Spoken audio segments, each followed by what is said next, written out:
Oi pessoal da aula D, tudo bem? Eu sou a professora Tamis e estamos aqui para mais uma aula do curso de Português para Imigrantes e Refugiados. Nós estamos na nossa segunda aula de 4, que tem como objetivo trabalhar os exercícios de conteúdos gramaticais que nós já vimos até agora. Então, se você está chegando agora, primeira vez, seja muito bem-vindo, seja muito bem-vinda. Nós já tivemos 57 aulas até agora, né? Estamos iniciando a nossa 58ª aula. E nós temos, então, esse bloco de exercícios.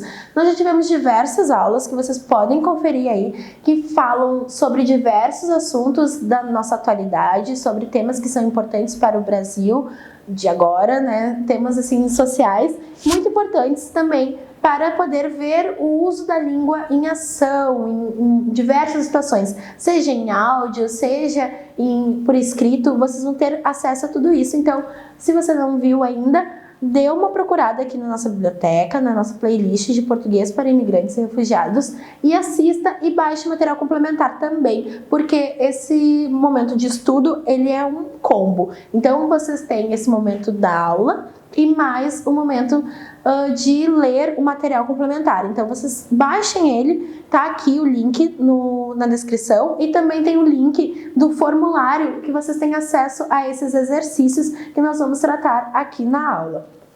Então, nossos objetivos é revisar o conteúdo gramatical das aulas e resolver os exercícios do formulário.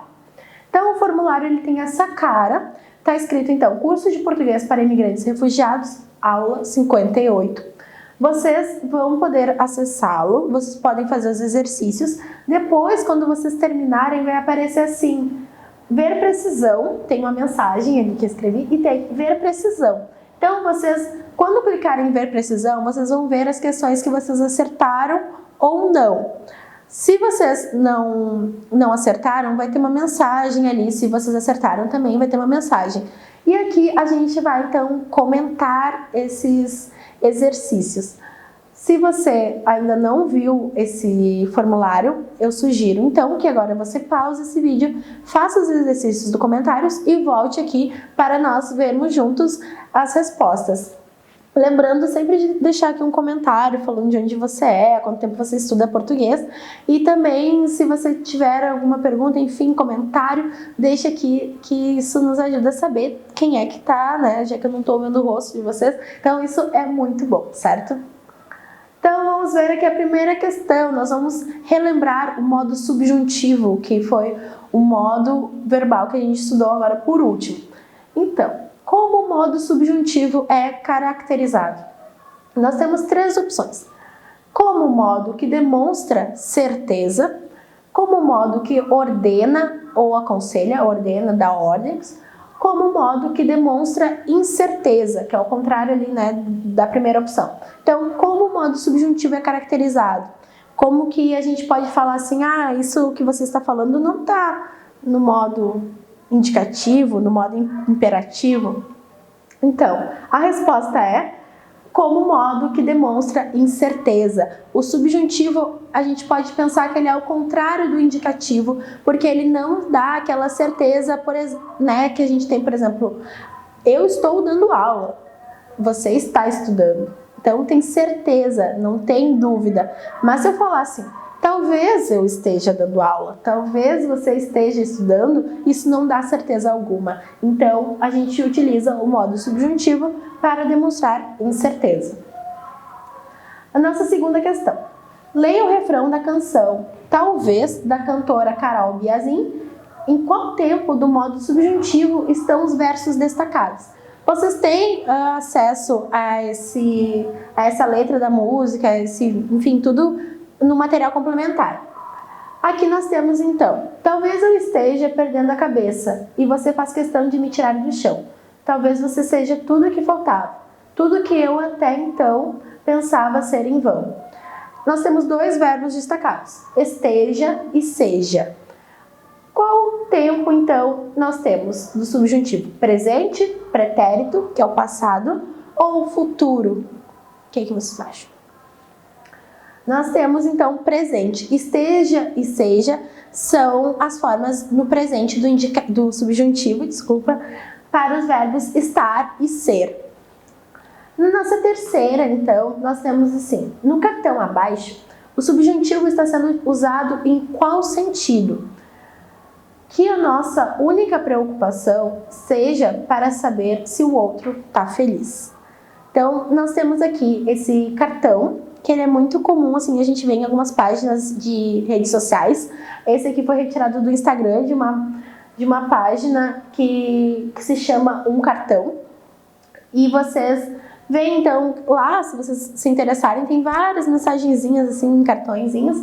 E aqui nós temos essa mensagem que está sendo utilizada com o modo subjuntivo, mas qual é o sentido dessa mensagem estar sendo utilizada no subjuntivo? Aí nós temos 3 opções, que também nos lembram que o subjuntivo ele pode expressar muitas coisas.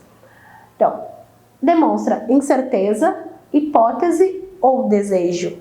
Desejo que pode ser do que a gente espera para alguém, uma hipótese de estar pensando, criando condições, ou uma incerteza de talvez isso ou talvez aquilo. Então, expressa desejo, porque é alguma coisa que a gente espera pela outra pessoa. É que nem, por exemplo, dar feliz aniversário para alguém e mandar uma mensagem. Eu desejo felicidades para você, saúde. Então, tem esse sentido de desejo. Nossa quarta questão. Associe as possibilidades com as prováveis respostas. Então, nós temos aqui, nessas linhas, situações. Se eu fosse um médico, se eu não falasse português, se nós estudássemos. Então, nós temos 3 opções de situações que foram apresentadas aqui para a gente pensar em como a gente continuaria essa frase. Então, nós temos aqui, nessa primeira linha, essas opções. Então, você precisa relacionar cada final de frase com o início, certo? Então, nós vemos, se eu fosse um médico, eu teria alguns problemas ao sair na rua, poderíamos compartilhar nossos conhecimentos, poderia ajudar muitas pessoas, compreenderíamos melhor como funciona a vida, procuraria estudar. Se eu não falasse português, eu teria alguns problemas ao sair na rua, poderíamos compartilhar nossos conhecimentos, poderia ajudar muitas pessoas, compreenderíamos melhor como funciona a vida ou procuraria estudar. Se nós estudássemos, eu teria alguns problemas ao sair na rua ou todas essas outras opções. Então, o que vocês precisam ver? Se esse final dessas frases que está aqui na primeira linha tem concordância, combina com a primeira parte da oração, com a primeira oração, na verdade, né? Então, vamos ver as respostas. Se eu fosse um médico, poderia ajudar muitas pessoas. Se eu não falasse português, eu teria alguns problemas ao sair na rua. Será? O que vocês acham? Se eu não falasse português, procuraria estudar. Se nós estudássemos, poderíamos compartilhar nossos conhecimentos, compreenderíamos melhor como funciona a vida. Então, nós percebemos até que tem uma combinação aqui, né? Se está falando no plural, tem aqui nós e nós, né? Então, a gente percebe isso nos verbos sendo utilizados. E na nossa quinta e última questão, então, a gente tem um caça-palavras. Um caça-palavras eu não sei se vocês já fizeram alguma vez, já brincaram de caça-palavras, já compraram revistas, mas são esses quadros que tem várias palavras ali e a gente tem que encontrar essas palavras. Porque aqui se nós vemos de longe assim, nós encontramos só várias letras, todas juntas, né? E se a gente olha com atenção, a gente começa a achar palavras. Então a atividade era essa. Caça-palavras. Procure os verbos no futuro do subjuntivo e escreva os verbos que você encontrou. E tem uma dica, são 9 verbos. Então, as palavras deste caça-palavras estão escondidas na horizontal, vertical e diagonal. Então, horizontal, a gente lembra de horizonte, vertical, né, assim em cima, e diagonal, quando está quase ali o formato do X, né? Sem palavras ao contrário. Então, nós temos que procurar aqui essas palavras, esses verbos que estão no futuro do subjuntivo. Se você fez, então vamos ver agora as palavras. Eu compreendo que pode ser um pouco difícil, mas nós temos então estivermos, for, pensarmos, souberem, falar, escreverem. O que mais que a gente tem aqui? Sonhar, cuidarmos e quiser. Então, esses são os verbos que a gente tem ali no caça-palavras. Se você ainda não encontrou, dá uma olhadinha, porque vão estar ali essas palavras. E o modo subjuntivo, então, ele expressa sentimento, desejo, hipótese, probabilidade ou incerteza. Esse modo ele é conhecido por isso, e a gente, quando for utilizar verbos nesse modo verbal, a gente vai estar querendo exprimir alguns desses sentidos, né? 1, 2, às vezes tudo junto, então a gente usa o modo subjuntivo. A gente tem 3 tempos que a gente estuda, tá? 3 tempos aqui, o presente, o passado e o futuro. No presente, há uma expressão, então, da ação que pode ou não vir a acontecer no tempo presente. A conjunção que costuma acompanhar esse tempo. Então, a gente, quando vai conjugar, por exemplo, a gente fala que eu seja, que tu sejas, que ele, ela seja. Então, esse que para ajudar ali e fica acompanhando. E a gente pode também observar que esse que ele vai estar nas orações, por escrito ou na fala. Eu espero que você consiga realizar o que deseja. Então, a gente vê nesse exemplo o que aqui e o eu espero. O eu espero que a gente já viu naquela aula de presente do subjuntivo, que é uma das expressões que a gente utiliza que pedem esse uso do subjuntivo depois do que. Passado.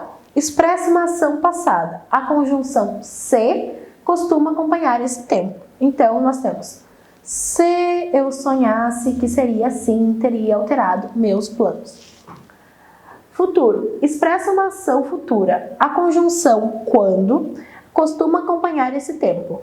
Quando eu ligar, me atenda. Então, nós vemos que no presente a gente tem a conjunção que acompanhando. No passado a gente tem o se. E no futuro a gente tem o quando. Então, são as 3 conjunções que acompanham esses tempos. Claro que, em algumas situações, pode ser que, por exemplo, o se seja usado no futuro, porque a gente usa às vezes também. Se eu sair, se eu falar, se eu... Porque a gente está fazendo hipóteses, né? Está criando possibilidades, tá pensando. Então, a gente utiliza esse se também no tempo futuro. Só que essas conjunções, elas ficam marcadas em cada tempo para nos ajudar a fazer essas conexões e também a nos lembrar de como a gente pode fazer essas conjugações, ok? Então, essas foram as 5 questões que a gente viu ali no formulário. Esse foi o conteúdo gramatical revisado. E no material complementar vocês veem ali materializado isso, ok? Então, bons estudos, até a próxima!